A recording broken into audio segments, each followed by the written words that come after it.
誒，你彈唔彈？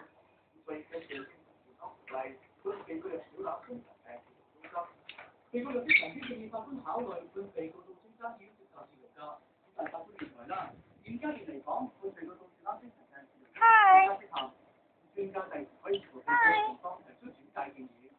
被告喺舊年8月喺將軍澳寶林村嘅寓所用刀發射太太，之後報警自首，因為夫妻前不和，所以打擊太太希望坐監。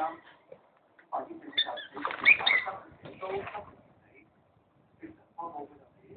被告患有老人痴呆症、腦部壓小退化、引致情緒失控。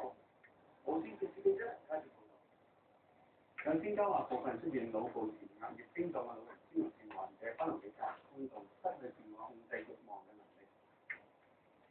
隨住人口老化，患有痴呆嘅人越嚟越多，有精神科醫生話，腦部